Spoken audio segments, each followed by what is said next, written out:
writing romance you get a bit of a flack for that, but writing Mills and Boon, like the amount of people said to me, "Oh, is it trashy? Like, is it all your sex life in there?" And like, just make really inappropriate and just really kind of like look down their noses at it. But it's actually quite hard to write a short book that's kind of going to fill a reader expectation while it's still being completely fresh and new.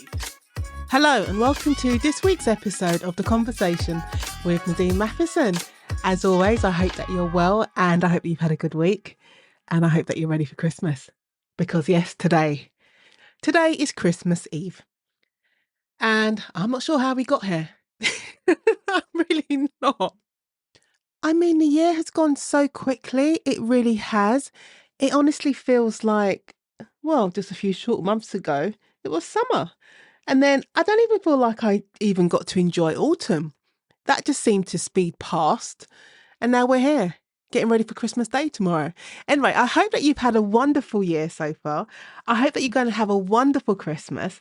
And I just wanted to say thank you to all of my listeners over the past year who have tuned into the podcast and have reviewed, left comments and shared the podcast, and have also got in touch with me to say how much they've enjoyed the conversations that I've had with my brilliant guests. Now, it may sound like I'm wrapping up for Christmas and wrapping up for 2024, but I'm not. There will be another episode of the Conversation podcast. You will have a final episode of 2024 next week on New Year's Eve. But I just wanted to say thank you now. I don't want to forget because, as I said, tomorrow's Christmas and I'm going to be in some kind of stupor over the Christmas break. And for those of my listeners and for my listeners in the States, yeah, the UK kind of shuts down. It's Christmas Eve and the UK has shut down and it will be shut down until, I can't even think, till the 2nd of January when everyone's back to work. So hopefully I won't forget to say thank you next week. But in case I do, because I'll still be in my stupor and probably forgetting what day of the week it is, I'm just wanting to say thank you now. Now I'm going to get on with the show. And this week I'm in conversation with the amazing and funny. She's so funny. She's so happy. And in our conversation, as well as talking about Fiona's new book, Always and Only You, we talk about how a dream drew Fiona Lucas to writing romance, the serious business of writing commercial fiction, and how Fiona gives her audience value on TikTok.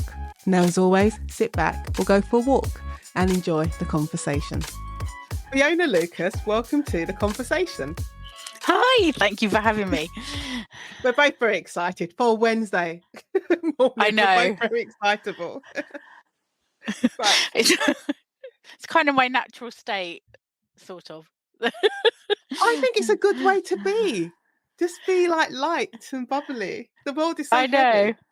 I know. Well, when I was a kid, my stepsister used to say to me, "You laugh too much," and I was like, "What's wrong with that?" Honestly, there is nothing wrong with that. It's better than the alternative.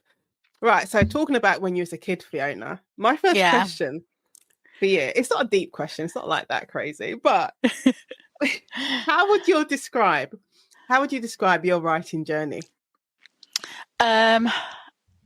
Well, I mean, I suppose it's one of those ones where I think I should have realised I'd end up writing all along, but I didn't to start off with. I mean, I loved imaginary worlds, stories. Like my sister would moan because I would play imaginary games and not let her join in because she'd just get annoying. So I just play them by myself with all the imaginary characters around me. Sometimes I'd let her be a dog or something, but oh my God. Nothing important. You can tell she's my younger sister. But yeah, so I always loved telling stories. I love kind of writing stories at school, but I kind of also like performing arts and things like that. So that's kind of where my passion was to start off with. And it wasn't until I kind of calmed down and got into my 30s and was desperate for something creative to do that I had an idea for a story and thought, crikey, why don't I try writing it? I had 2 small kids at the time, so I wanted something I could do where I didn't need a babysitter or special equipment or it was something, I mean, most of it goes on in your head, doesn't it, when you're kind of just driving and thinking. And so that's how I decided to kind of sit down and try and write a story out of my idea. But then, and I quickly got hooked. So that's how it wasn't my first book. I started a book, knew it wasn't quite working, and then started a second book, and that was the book that I sold. I went through the Romantic Novelists Association's New Writers Scheme, so I sent that fully completed book in. They read it, and they sent it on to Mills and Boon, who were my first publisher, and I got a contract. It was like completely unexpected. I thought I was going to have to spend, like I said, I'll give myself 5 years, but it turned out it took me about a year and a half to get to my second manuscript, and then probably a couple of months from sending it off to getting a contract, and I was overjoyed and terrified in equal measures. What were you doing before that? Before you started, not the book you sent off, but before you even sat down and started writing that first book, what were you doing before that? Because, when you're in your 30s, I think when you're in your teenage years, you think in your 30s everything should be set. Because you're so delusional at 16, you don't have a clue. But you think in your 30s, everything should be set. But then you find yourself in your 30s and sometimes it's not set. So what were you doing before? Not achieving grown-up status as I thought I would, like you said. That's what I was looking for, grown-up status. I was, I had must have been when I started writing, I had like a 6-year-old and a 2-year-old. So I'd been working for a charity. My performing arts dreams had died sadly by then. Because I discovered I was good at choreography, but I wasn't the best technical performer, so I wasn't going to get anywhere with dancing, which is what I did my degree in. So I'd ended up working for a charity they made cable TV programs. And so I came on kind of with like rackety old equipment that was 20 years old, trying to make TV programs and edit stuff. But I'd given that up by the time I went part-time when I had my first child, just because it was too full on. So I ended up moving into doing kind of admin and kind of accounts and things like that. And it was a nice part-time job that gave me flexibility to be home with the kids. So I think that's why I was screaming out for something creative to do, because I was just like, I'm not doing anything. I'm not dancing. I'm not singing. Not that my singing is brilliant, but I do like to do it. I wasn't kind of doing artsy things. I just didn't have the time. But writing, then I was like, oh yeah, I always thought I'd write a book one day. I just never got around to it. So, and I was like, oh, how did I not realize this was my favorite thing of all along? Yeah, how did you not realise that?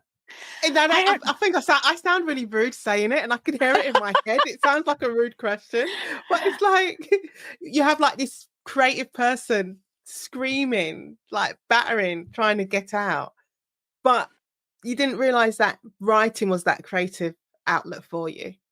No, I suppose because I was doing other things. I was still kind of dancing a bit and doing stuff like that, of more on a kind of local community level, and just enjoying that kind of side of things. And I did.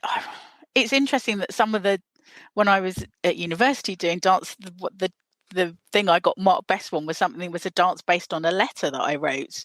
That it was based on. It was a funny, humorous dance based on a complaint letter, and I was like, clearly there was something like the words thing was there. I don't know how I didn't realise it. My dad's a journalist. His dad's a journalist. Everyone in my family's good at words and writing. So I think maybe I was just being rebellious. It's when you listen to a lot of other stories, especially when I say creative people, mainly writers, because that's who I'm talking about their background. There's not many who have like their worlds may be filled with books in terms of they love books and they'll go to libraries and that sort of thing. But in terms of being surrounded by people who write, a lot of them didn't meet their first writer until maybe they'd written their first book, like met their first author face to face. So it's interesting to hear the other side of the story when, you're surrounded by words, people creating words. Yeah, like although I suppose it was, I was kind of making stuff up, whereas they were, reporting facts and kind of writing about real life stuff. But yes, you're right. I was a total bookworm. My dad was always, I've got pictures of me on holiday, like on boats in the sunshine. Everyone else is sunbathing, and I've got my head in a book. And my husband's nickname for me is Edna, as in Edna Book. So yeah, I probably should have worked it out sooner. But I was like, where this has been missing? This is what was missing from my life. I just love it so much. I'm obsessed now. Did it feel when you even though the first book didn't go anywhere, but when you completed that first book, did you feel that transitional moment, like, oh my God, this is it. This is what I should have been doing all this time? I think I probably felt that before that while I was still writing, but I do remember having one of those, you know, if I could have done a victory lap around a stadium with a flag, I would have done it writing the end for the very first time. I was on my own, I think I went,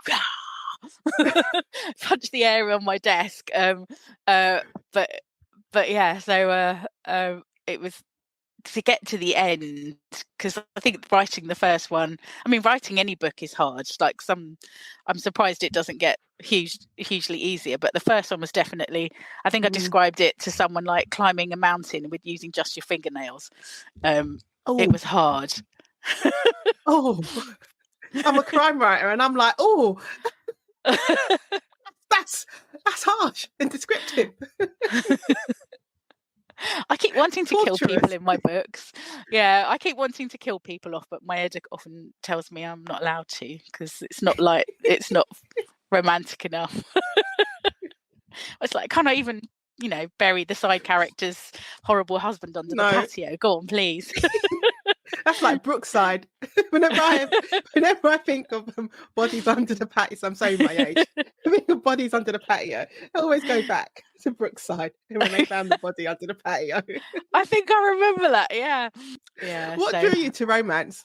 Did you know from the beginning that's what you wanted to write, or it just happened by accident?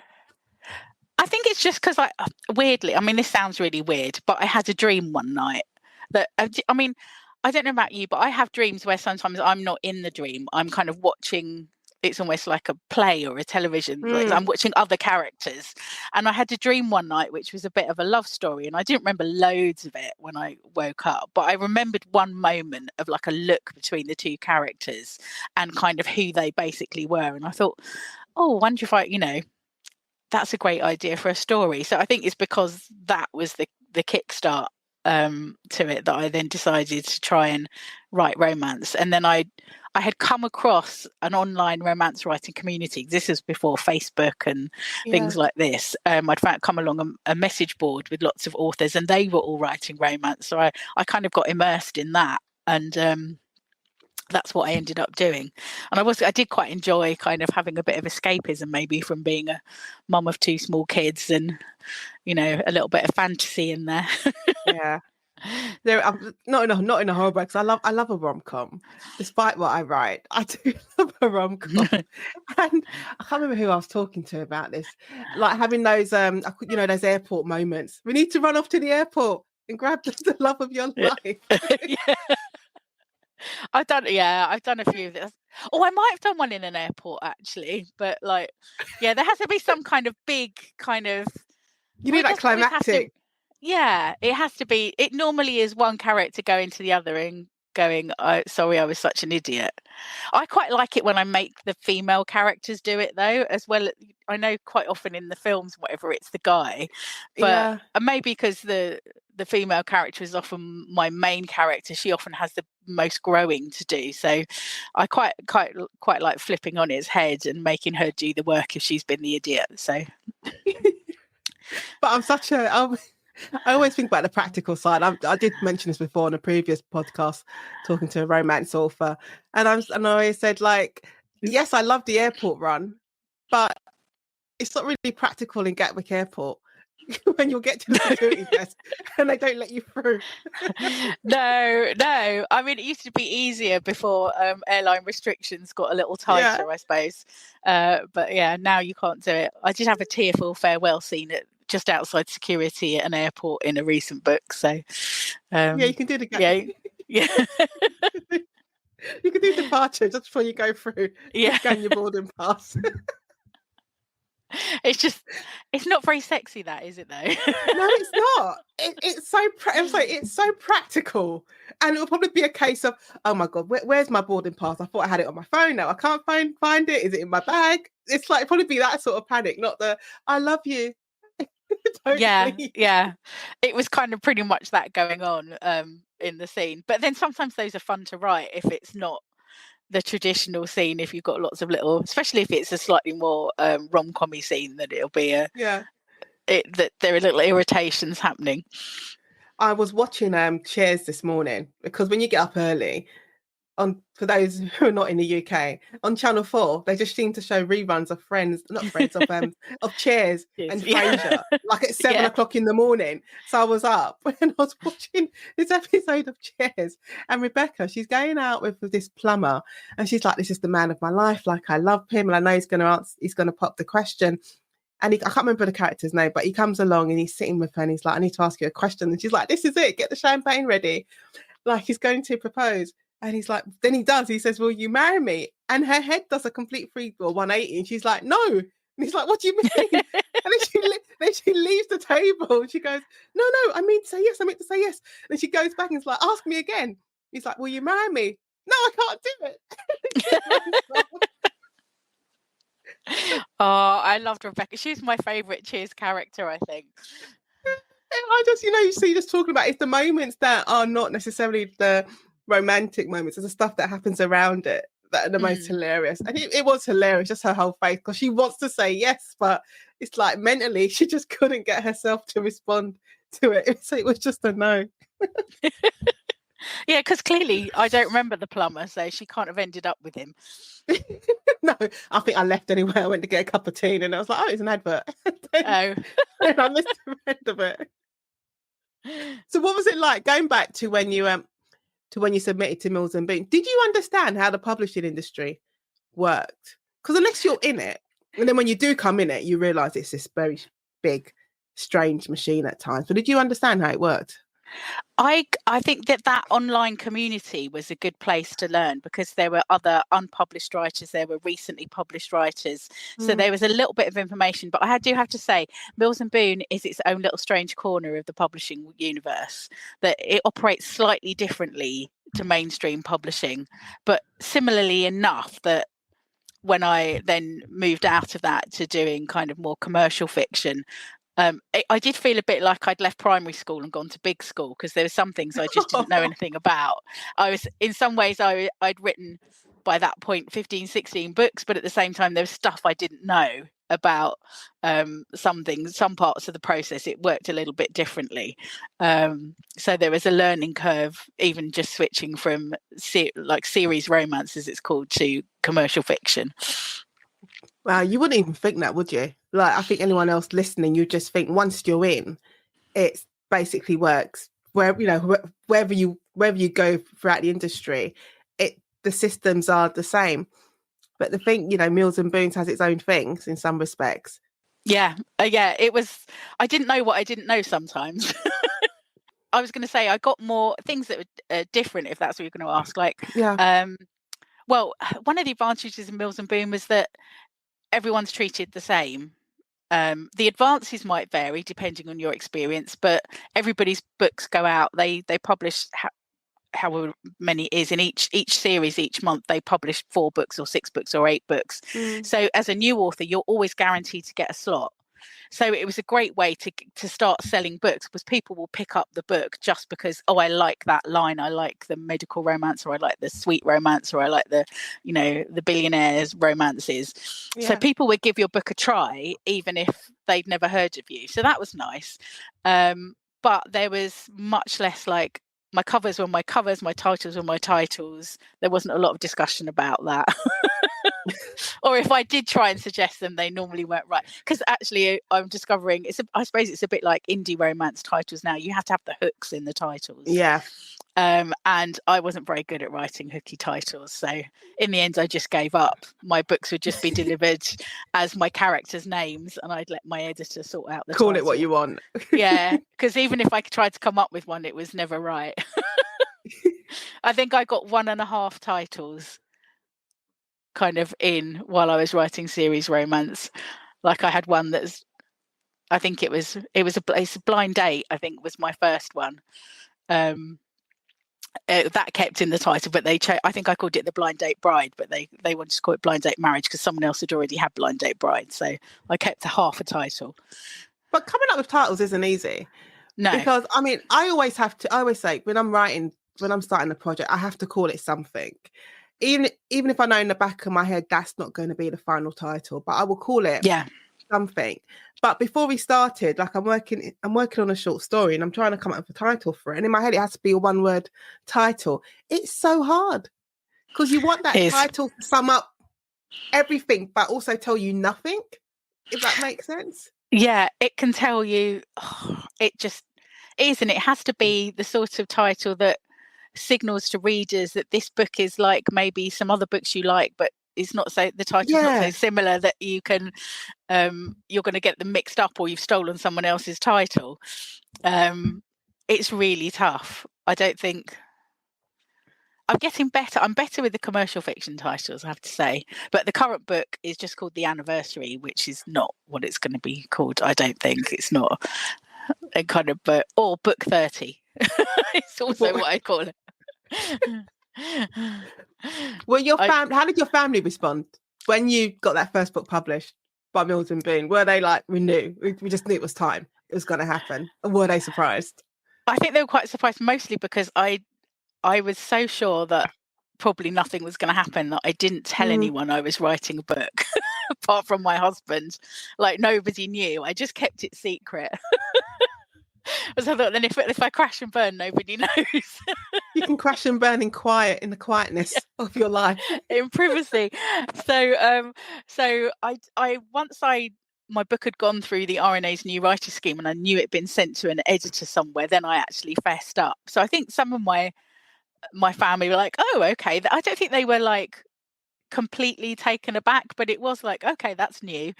But I think it made sense on some level as well. And my sister was like, oh, but I was going to write a book. It's like, you still can.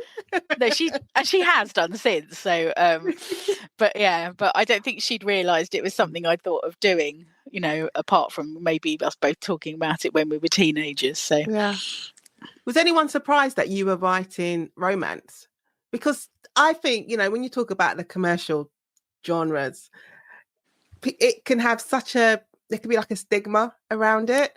And people can people like they'll talk down like, oh, you're writing crime, you're writing romance. It's not deemed serious when it is serious. No. It's like hard work.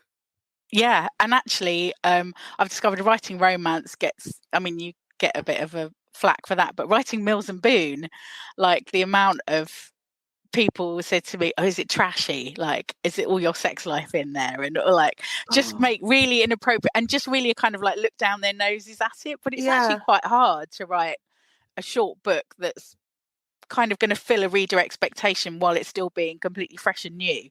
And actually most Mills and Boons aren't what people think they are anyway. People think they are how they were back in the 60s or something. That's a long time ago. But yeah, so I did get family members saying, when are you going to write a proper book? Stab in the heart. It's like, what do you mean? I know. It's a proper book. I know, or a real book. So I think had I been writing crime, I'd have probably got more kudos, actually. But after a while I just developed a tough skin and you just kind of let it roll off you, because let's face it, crime and romance are some of the best-selling genres, and readers love them no matter what other people say. So as long as you've got readers loving your stories and wanting to buy them, that's brilliant. That's all I need. Yeah, I was doing a couple of days ago, I did a live episode of the podcast, and it was with crime writers, and obviously you're doing your research beforehand. And when you're looking at the number of books that are sold in the United Kingdom, even though the levels have slightly dropped, I can't find the number now, but it's such a high number, the books that are sold, but always at the top, it's crime and romance. Those are the biggest selling genres in the UK when it comes to book sales. So it seems a bit rude. I'm being polite. I know. And I think maybe this is why, because I'm a big fan of TikTok. I think maybe this is why, particularly romance in the early days, took off on TikTok, because you're kind of not allowed to say you like romance anywhere else. You get a little bit kind of. So I think maybe it was readers then saying, "Well, I'm going to say, because you can." There's a little bit more freedom on TikTok to say what you want to say and be yourself, that readers just embraced it and said, well, I like romance. So, and off it went. Weird. Yeah, it's weird because, people quite happily, like I did in the beginning of the podcast, say, I love rom-coms, despite what I write and despite what I worked in, like prior to becoming a writer. Like I love a good rom-com, but you didn't necessarily have the same openness probably prior to social media of saying, oh yeah, I love a good romance novel. I just want to dive into that. Yeah, and I think even I was guilty of it. That when I realised that I was going to target Mills and Boon, that's where I was going to send my books, I then bought the line that I wanted to write for. I buy the 4 books every month and read all of them. But I used to get them at Sainsbury's and use my handheld zapper and just then hide them in my car so no one saw them at first. But then after a while I was like, no, I'm going to be proud. I'm reading romance. So and then I sit them proudly on top. So... But yeah, I felt like even as a reader and a writer of it, I kind of had to get over that stigma. There's so many things that people do, like they hide their true self. It just brought me back to this memory, like I say, really showing my age. What God, I must have been I think I was going to uni, so I was on the train, I was on the tube, so we're talking late 90s, and there was a guy. I sat next to him on the train. And he had, when the Times and the Guardian were big, massive broadsheets, papers. Yeah, and he was sitting on the train and he had the big, massive broadsheet, and I'm sitting next to him. And I just turned to my right, and he had the Sun hidden behind the Sun newspaper behind the broadsheet. Yeah. It's like my guy's just hiding what he's doing. And then fast forward to when actually not even fast forward, around the same time, and I was working at Books Etc. because that was my part-time job when I was at uni. And I remember when the Harry Potter books came in, and obviously they're children's books, but then they had another set that were designed for adults. So the cover, it wasn't the cartoon, the animated cover, it was just a black cover with a train on it, so very Hitchcock and it said Harry Potter and the Philosopher's Stone, but they made it to look like it was packaged to look like an adult book. And it's this whole thing of people hiding like their true intentions, what they're interested in, because they're worried about what people will say. Yeah, and I think so. And I think maybe this is why romance really took off in ebook when Kindle came around, is because you can be reading anything on your Kindle and no one sees the cover, and that you can be reading all the steamy stuff on the train if you want, and unless someone's literally looking over your shoulder, nobody knows. On the 7:45 to London Bridge. I know. It's a bit early for that in the morning. It is a bit. But it's probably why 50 Shades of Grey took off like it did. I think that came out around that whole, when ebooks were accessible. Yeah, and I think as well, again, that didn't have what you would think of as a traditional steamy romance cover. There was no man with a bare chest. It was just a grey tie on the cover. I haven't actually read it, and I have to confess to that. But yes, but the cover was kind of was not the typical romance cover, and maybe that made it easier for people to pick up and feel like, oh, I'm not going to be judged reading this on the train. Although by the time everybody knew what it was, they probably were judging you reading it on the train, but that's their problem. It's their problem. Can I ask you about, once you're in, and I'm talking about the romance industry. Yeah. Is there a difference between the UK, I don't know if I'm saying it the right way, the UK audiences of romance in comparison to the US?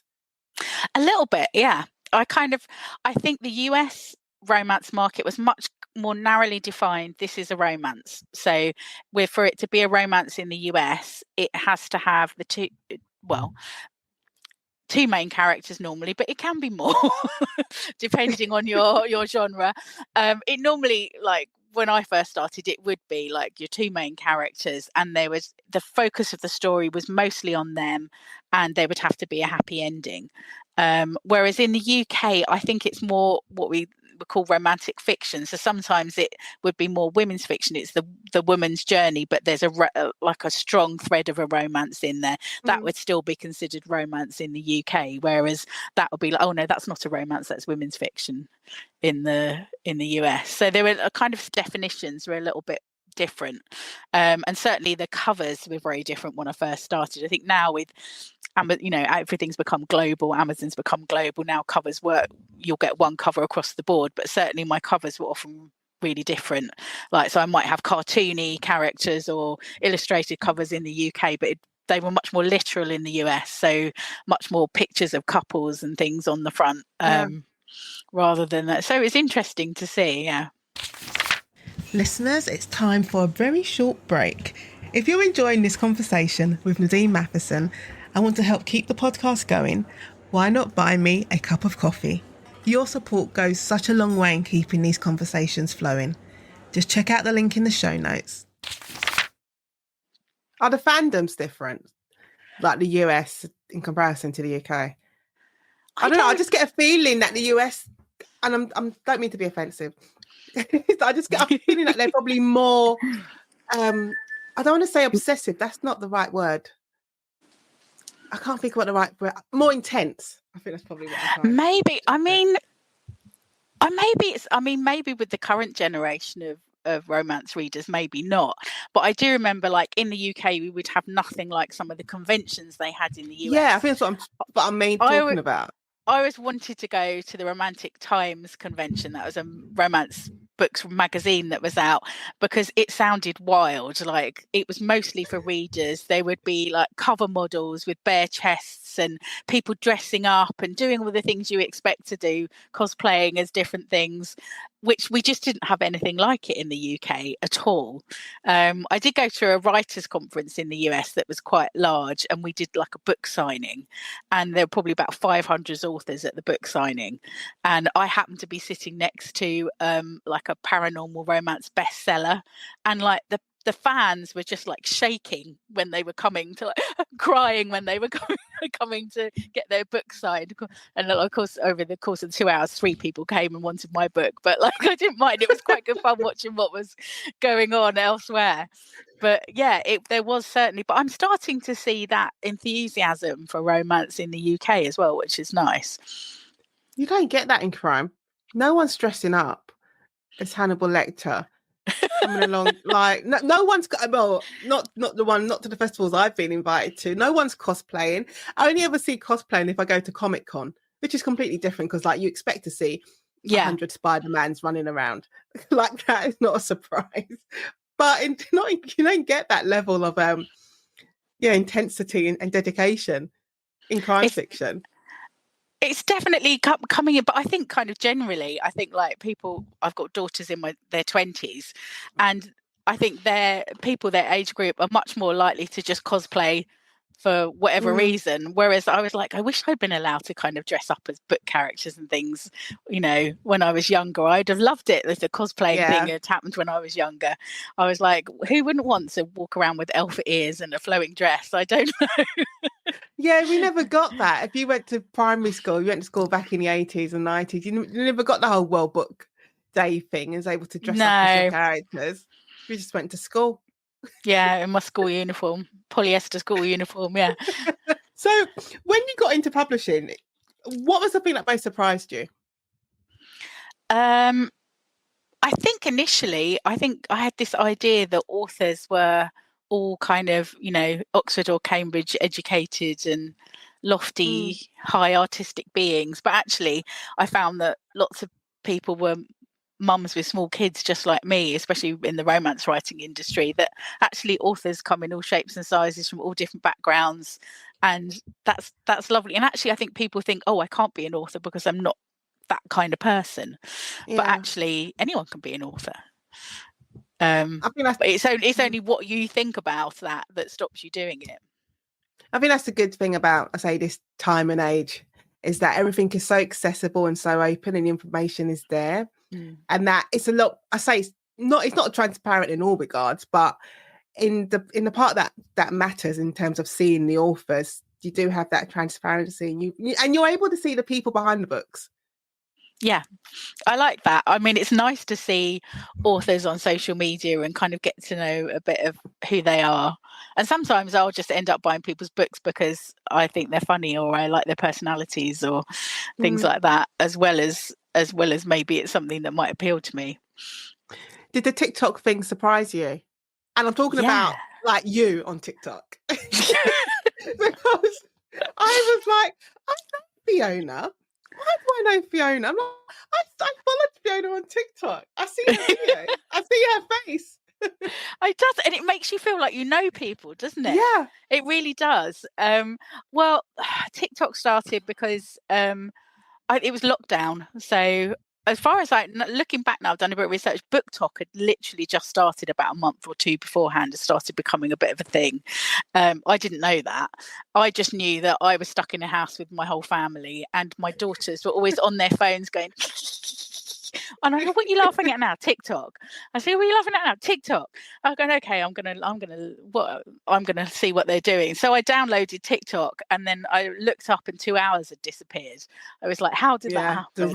It's a rabbit hole. It is. And then I thought, okay, are there any writers or authors on here? And I could find readers, but not many other authors at the time. And so I thought TikTok was quite fun anyway. And having done a little bit of video and stuff in my background, I thought, well, I probably could make videos using the app if I wanted to. I wasn't too scared about that prospect. But I also knew that if you get on social media early, you've got a chance to build a following before everyone else finds it. And I thought, could this be something that could work? And it took me about 2 months to get up the courage to post anything. And I did not show my face to start off with. You didn't? No, not for the first few videos. I was too scared. And then I would only do ones where I didn't have to talk, like a point at bits of text and do a trade. I don't know why I'm pointing. No one can see us pointing. We're just So it kind of became my lockdown project. I thought, well, I'm stuck in the house. I've got plenty of time on my hands. Let's see if I can find some readers and people who might like my books here. And so, I mean, I know other authors who've got followings like 10, 20, 30, 100 times more than me. But I kind of built a fairly solid following in about a year or so. I got to over 20,000 quite quickly. And I think that's because there wasn't as many people then. People start asking you, well, how do you do this? How do I form up my chapters? How long should my chapters be? And so I started answering questions, and those videos did really well. So I just did more of it because I like talking about that stuff and reading craft books and thinking about those things. So I thought, well, might as well do it on TikTok as well as talk about me and my books. And I just kept going with it. Yeah, you found your niche, because social media is such a funny thing, because you caught it, like you caught that wave, but you didn't even realize, I suppose, you were catching the wave and it was going to get so big. But it's always, I don't know, say it's always interesting. Well, for me, because I'm just, maybe there's something odd about me, but seeing how people react when they're now trying to catch on the wave that's already crashed on the shore, and the frustration that comes from that. Because they're like, well, why my views only stuck on 200? How do I get from 1,000 to 5,000? And there's a frustration there. It's like, what do you tell people? Because I'm like, well, I don't even know what my numbers are. 1,700 on TikTok, and I'm cool with that. I know. My goal initially was just to get to 1,000. So I was happy when I got to 1,000. And I think, and I was definitely there. I've definitely been that person trying to grow Twitter, trying to grow Instagram, and not really knowing what I was doing. I think nowadays, I do kind of follow people who talk about how to utilize TikTok. And a lot of it is the best thing you can do as an author is not think about, well, what do I want to show people? What do I want to tell them about me? Because that's all about you. On TikTok, nobody cares. There's so many people there. They don't care what you had for breakfast or, where you're going today. You need to give them something that they want to know. And that could be knowing that you've got a book that's going to take them on an emotional roller coaster ride, or a kind of a thriller where they're going to have to know, they're going to be taken to sort of dark, scary places and, investigate something. So even your books can be something people want to know, but it's giving your audience value. And then also packaging it in a way like have that first kind of 3 to 5 seconds of your video is like, if you don't say something interesting, like saying, hi guys, most people have scrolled past by the time you finished. Using text on it, or saying something that you let people know this is what my video is going to be about, or you say something that's curious, or you doing something entertaining that stops and makes people watch a little bit longer. Because the thing that matters on TikTok is the watch time, how long people watch your videos for. Yeah. They don't necessarily have to watch them all the way through, but the longer they watch them, the longer the watch through, the better the video does. It's all about, it's the same thing in a weird way is what I say to the baby lawyers when I'm teaching them advocacy and, explain to them how best to present their closing speeches or make application. I said, you need to grab people's attention immediately.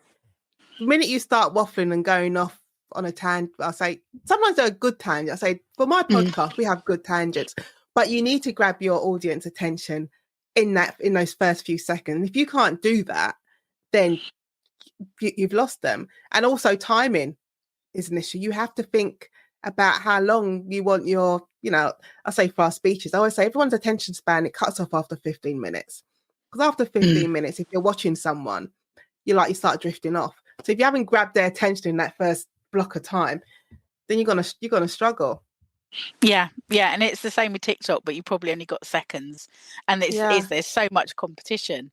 But then I see videos of just ordinary people doing, saying something like, "Oh, you never guess what happened to me today," and I'm like, "Oh, what?" So nosy.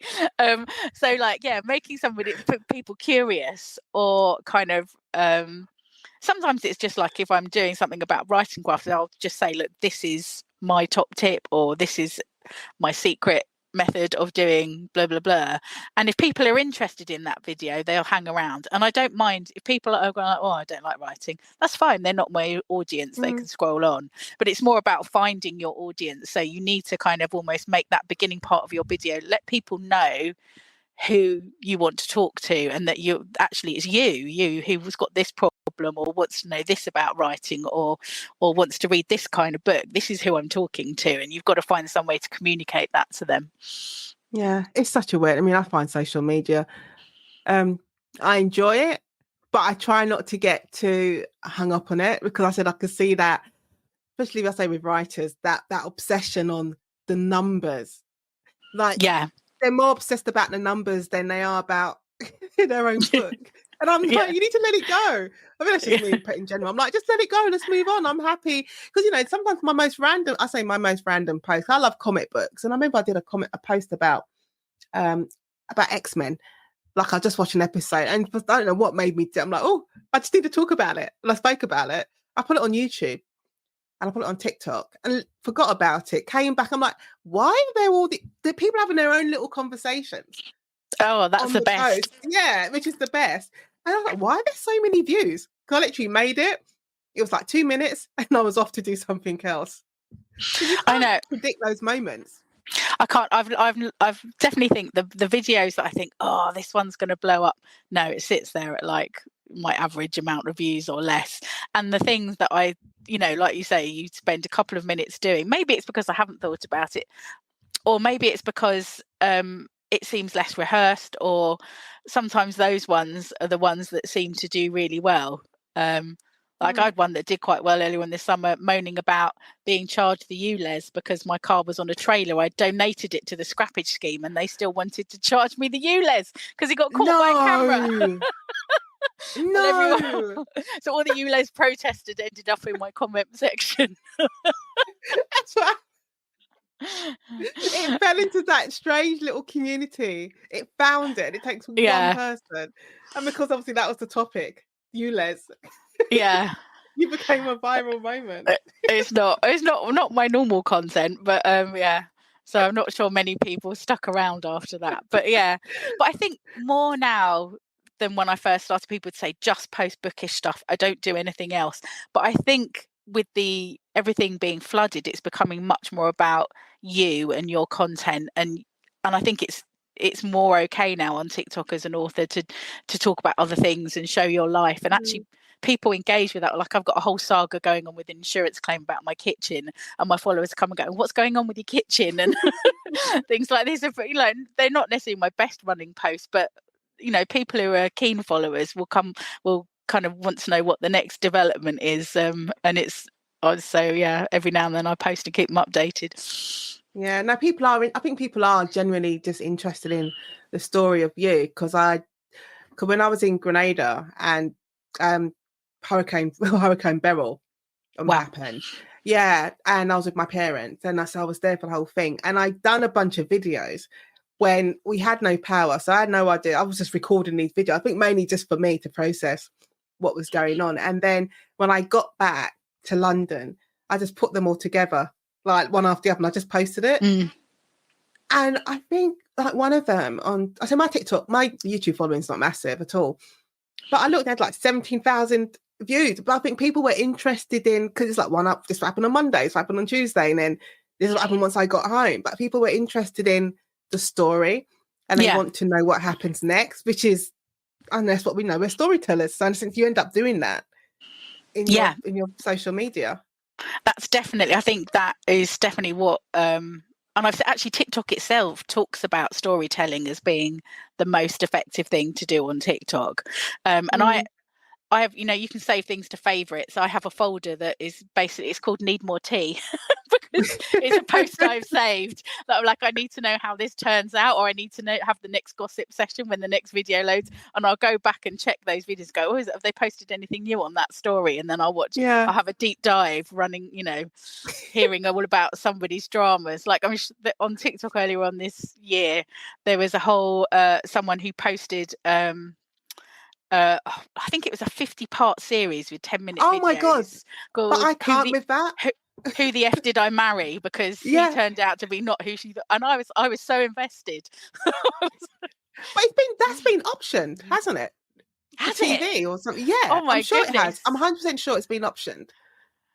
And that was just somebody telling their story, no frills, sometimes sitting in their car, no big production and text and effects or anything. So yeah, there's a few people I follow just to get their next installment on, their court case or their situation with their family or whatever's going on. It's crazy. I was just thinking if TikTok had been like a thing when I'd been practicing law full time, my stories would have been rubbish because it just would have been, here's me going to court. No, you can't come in the courtroom because there's no cameras allowed in there. And it would just be the courtroom door closing, and that would be the end of my story.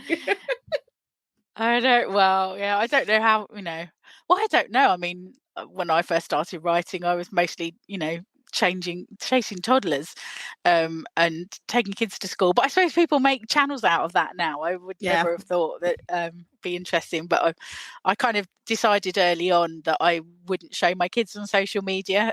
And when they got to teenagers, we had an agreement in the family after people who should not be mentioned posted photos of me looking horrendous on Facebook or wherever. I was like, no, I think we all need to get each other's permission to post about each other. Yeah. You get to vet the photo before it goes up. So there's lots of things I wish I'd posted, but I couldn't because I wasn't allowed. I think that's good though. I think it's nice to be respectful of people. Yeah, so go on. I was going to say, I had a friend, I knew a family who's had a horrible experience with their child being kind of people being interested about their child online and security and things like that. So I was like, after that, I was like, no, I'm not just going to put my kids online. They can decide that for themselves when they get old enough. Yeah. Just so. So security is such a thing because, with 2020 and being stuck in the house and everything moving online, and I was published in 2021 was when my first book was published, but I started doing online stuff earlier, so that would have been the summer of 2020. And I remember doing this one online event, and I used to do it downstairs. And that's like, downstairs is where all the family photos are, so my books are, so where everything is. And I remember doing this online festival thing, and then we could see the chat. And I'm looking at the chat because I got distracted by the chat. And one of them was like, "Oh, I'm really interested to see, what's on her bookshelves and who's that photo and I got my nephews, I got my godkids, it's like personal stuff." And I felt so not offended isn't the right word, but I didn't like it. I didn't like that invasion, in a sense, into behind the scenes of my life, which is why I do everything here in this room. Yeah. So I'm like, you'll see a poster, you'll see some books, and you can see my plant, which is far too big. But that's it. Well, my plants are plastic, so because I kill everything I try and grow, so I'm quite impressed with the plant. But yeah, no, same thing. I mean, this room's a mess at the moment. It's my attic room, but all this because nothing's in my kitchen at the moment. Everything's up here instead. Yeah. But yeah, now I didn't have an office for a long time, so now I've got a space that is mine to write in. It's really, and I'm not in my bedroom, because initially when I was first filming my TikToks, I was in my bedroom. And I didn't want to show my bed behind me because it felt too personal. So I would turn my chair around, and I've got like some shelving that sits above my desk. So I would put the camera the other direction and turn around so my desk was behind me, because I felt that's my writer persona and stuff to do with me as a writer. I didn't necessarily want everyone seeing my bedroom. It just felt a bit weird. It's just too much. It does feel weird. Even when I was teaching online, I think halfway through like the term, because when it moved online, I switched my whole desk around. I just switched my whole setup so it faces this way, because the other side, well, in this room, it's the guest room stroke my office. So there's wardrobes, there's beds. I'm like, you don't need, I feel like it's too much of me. Yeah, the same here. Yeah, this is my kind of loft extension, so it is normally my spare room. Although I'm giving it to my daughter, who's come back home from uni, and I will be moving into the tiny bedroom soon, which so I will miss this lovely, big, spacious, airy room. You might get it back. So Fiona, can I ask you, because I'm talking to you as Fiona Lucas. Yeah. Previously, here's Fiona Harper. Why did you do the name change? Okay, this is I suppose this is another thing about publishing that people don't realise is although kind of earlier on as Fiona Harper, I had a really big bestseller that was a Kindle #1, and that was really great. But then the next book after that and the next book after that, they didn't get into the supermarkets, they didn't sell in the same numbers, and once your numbers go down, you get stuck in a loop of not being able to get out of that, because retailers will look at your previous sales and go, we love the cover, we love the concept, and they look at the sales and say, I only sell this many amount of copies, no, it's not for us.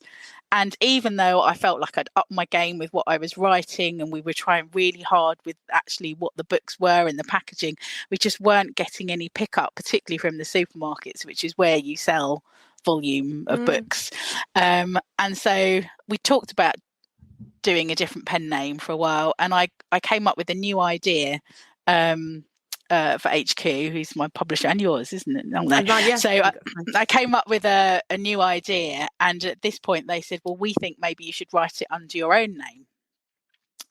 We didn't go ahead with that because actually my surname is the same as I've got it from my husband, but it's so unusual that it'd be really easy for people to find me online. Yeah. So I think there's only 2 of us in the UK who've got the same name, weirdly. So I kind of felt, again, that privacy thing, I thought, well, once the cat's out the bag, you can't put it back again. So in the end, we went with Fiona Lucas instead, which is kind of similar to my real name, but not quite.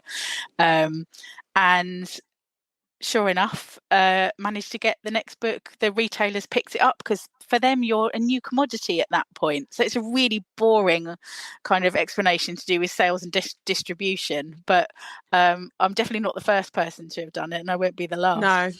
No, you won't. But I think that is another surprising thing about which you learn about publishing once you're in it, is how important the supermarkets are, Yeah. and how much you don't really understand how the supermarkets and the book industry work when you're just the consumer.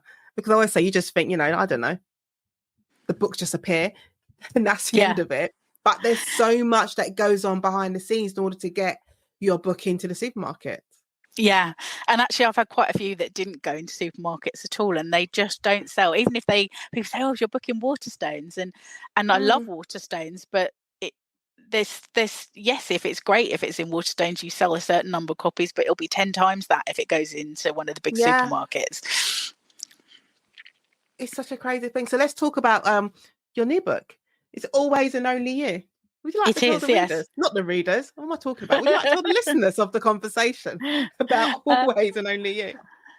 Yeah, well, we were weirdly, I was trying to find, my editor was saying to me, you need an idea with a hook in it, Fiona. So I came up with 12 different ideas that I put in a document for different books. Some were more fleshed out in my head and others weren't. And we shortlisted 3. And then she said, I'm going to read them all out, the elevator pitch out in an editorial meeting. And the one that makes everyone go, ooh, the most, well, that's the one we'll write. So that's what I did. So this was my elevator pitch. And this is all I had when I started writing the book. What if you walked down the aisle on your wedding day and the wrong man was waiting for you? But not only that, nobody else thinks anything is wrong, and they're quite happy for you to go ahead and marry him. What would you? So that's the start. I know, that's definitely. I already had the ooh when it was the wrong man. I was like, ooh. Yeah. So, and then I had to work out, well, what's happening? What happened? So that took a while, but yeah. So that's the premise for the book, that my bride to be is shocked to find, well, not only just a stranger, but it turns out, because my editor said, oh, I think she should know him. So I went, oh yes, it's the best man, and they don't like each other. So we have a good enemies to lovers. Maybe something going on there, like, because what's she going to do when, is she dreaming? Is she like in an alternate reality? And what happens, she thinks she's dreaming because she's been having wedding nightmares, but then she doesn't wake up. And it's like, well, do I go through with the ceremony? Do I go through with the wedding night? What's happening? I got in my head, and I don't know if, hopefully I'm not getting 2 movies mixed up, but it's Kathleen Turner, Peggy Sue Got Married. And I love that film. She goes back in time, doesn't she? Yeah, to the 50s. So that's what automatically came into my head. It's like, is it a dream? Is this real? Like, what's happening?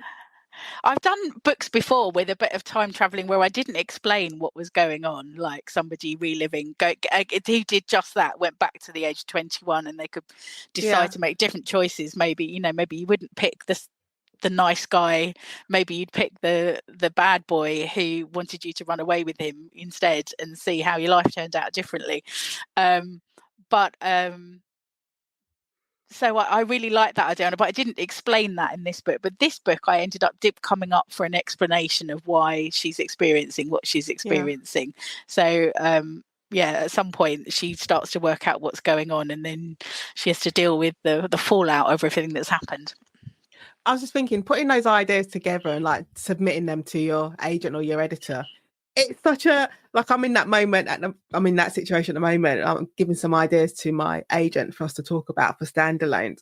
And 2 of them, like one of them, I have one like standalone idea, like I have it fleshed out, have the title, I got the elevator pitch done.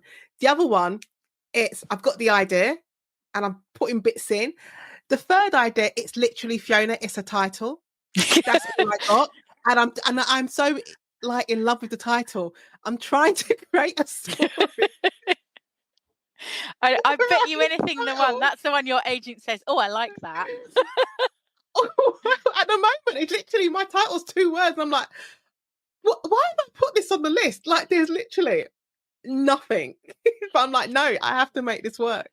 because your subconscious knows that you've got a story inside you that to do with that title, and you're just gonna have to do. It's like mining, isn't it? You have to kind of dig it out, your subconscious sometimes. Like I know when I hear something on the TV or I'll get an idea, you think, oh, that's interesting, and I'll write it down and tuck it away for later. There's something that's made my ears prick up story wise that you don't always know why or how, but you think, oh, I kind of, there's something in that. And those are the things I write down and come back to, and then I try and pick them apart and go, where's the actual story in here? Have I got enough to make a whole book work? Well, I'm looking forward to going digging, because at the moment it's just a cursor flashing at me on the screen. I hate the cursor. If that's happening, I put my computer away and I get pen and paper out. And I find like scribbling, doodling, letting myself write ideas down. That really is really helpful. That's a better way for me to find ideas than for me to stare at a screen. Get the notepad and pen out. We've all done it though. Just the blinking cursor. It becomes aggressive, doesn't it? It's like it intensifies and it gets brighter. You can hear like a pounding noise. Right, Fiona, I have some questions for you before we go. So the first one, are you an introvert or extrovert, or a hybrid of the two? I think I'm a very sociable introvert. Like makes sense. So like at Christmas at some point when we've got a house full, I have to just escape upstairs where nobody is for half an hour and recharge and then come back down again. So I definitely like to recharge with company and time on my own, but I also like being around people and like chatting and being sociable. Okay. So what challenge or experience in your life shaped you the most? Probably having kids. You have to grow like in patience and all sorts of things in order to be a good parent, I think. And if you could go back to when you were 25 years old, so a bit like Peggy Sue got married, if you could go back to when you were 25 years old and give yourself one piece of advice, what would it be? It would be, I always used to have this sense that I had to ask permission to do stuff, like almost like someone was, and I'd be like, don't wait for the permission to come, just go out and do it, take life by the horns. I've got a couple more questions for you. What has your writing journey taught you about yourself? That I'm probably a lot more determined than I ever thought, because you have to just keep going through the ups and downs. Because I think I always thought, you get published and then you just grow as an author and you grow. And actually, no, it's more like a roller coaster. Sometimes you have good periods, sometimes you have bad periods, and you think, oh, well, that's my career over. And then if you keep going, though, something happens to turn a corner and off you go again. We were talking about this on a special episode of the podcast I did the other night. And it started off from a question about writer's block, but it just worked out to just being a writer in general. And it can be hard. It can be frustrating. You can't even see. It's like you're on the motorway and it's pitch black and all you've got is just your set of headlights. But you don't know what's on the other side, but you just have to keep pushing through. That's a brilliant analogy, actually. It is like that. And you just have to kind of not pay attention to everything that's going on around you, whether it's, this friend you've got suddenly got a 6-figure deal, and you're struggling to find a new agent or whatever it is. You just have to keep going. You know what? Just keep plodding forward. Just keep swimming. Just keep swimming. Finding Nemo. So this was a question that came up. It came up in my head from looking at your TikTok videos and when you're doing your advice videos and answering readers or listeners, TikTokers, I don't know what they are, but answering their questions. Yeah. What is, like, I'm trying to find the best way to phrase it. Like, what's the worst piece of writing advice that you've heard? And what's the best writing advice that you could give, or your number one writing advice? I think the worst, not a specific piece of advice, but anything that says you have to do it this way. Because actually I've read brilliant books where people break all the so-called rules and they're amazing, but just because they've done that. So I think sometimes thinking that you have to do X, Y, and Z when you're writing. Yes, there's best practice and there's good ideas, and sometimes you need to know the rules before you break them. But I don't think anything's off the table. So telling people they can't do this or they've got to do that, I think it stifles your creativity a bit, and sometimes it's right to take a leap and do something different. Yeah. What's the best piece? The best piece might be saying one, ignore all the rules. It's kind of like trust your creative self, but also I think we can. I see a lot of especially younger writers coming to on TikTok saying, I can't seem to start writing my book because I'm scared. And I think it's like your first draft does not have to be polished like all the books on your shelf. That it's okay if your first try at something is a bit messy and imperfect, because that's what editing's for. Actually, it's more important to get it down on the page, and you can make it better later, or you can delete it and write something else different later. Yeah. But if you let the fear never let you start, then that's a missed opportunity. You'll never get that book written. You'll never get that story told. Yeah, I always sound like a broken record because I always say the same thing. I'm like, let your first draft be messy. Your first draft is allowed to be messy. You're allowed to change characters' names or their sex or change the location. Like, you could do all of those things, because then you just want to get some kind of story down. And then when it comes to the next draft, that's when you can fix things. And there's freedom in the mess, in a sense. There is, and actually that it stops me going, I've got to get exactly the right setting, exactly the right thing going on in this scene, because I often know where I need to go with my story, and I'm like, but which characters are going to be in this scene, what they're going to be doing, what they're going to be talking about, how am I going to show the things I want to show. But actually sometimes it's, I've got this idea, let's just run with it. If I come up with something better later, I can change it. And sometimes I find I need to write the wrong thing before I know what the right thing is. Yeah, no, definitely. I was saying this the other day, is that because I'm a planner, and so with the last book I've just finished, I introduced a character, and my plan from day one was to kill this character. I'm like, they're gonna die. Like, I know it's gonna happen. Like, all this stuff, all the interactions they're having, they're gonna die. So I'm cool with that. And I got to the last third of the book, probably not even that, like less than a quarter to go, and I decided, you know what, I don't think I'm gonna kill them. And I had to be good with that, because I'm like, okay, it's going to change things, but you're allowed to do that. You're allowed to make changes. Yeah, I've definitely gone back, or sometimes my editor will tell me to go back and make a whole load of changes. Like, I had a book out a couple of years ago called Never Forget You, where initially my characters didn't know each other when the book started, but my editor says, I think they should have met before.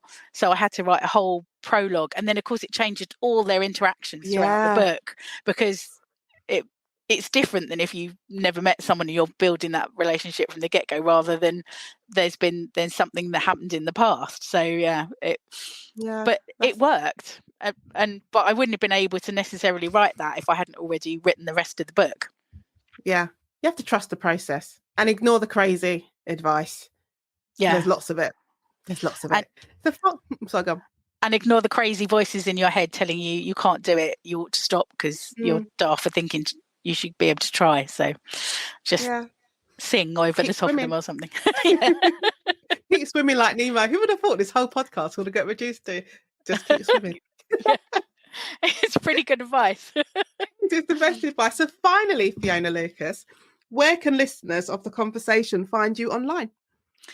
Mostly on TikTok. That's definitely where I'm most active, where I'm at Fiona Lucas Author.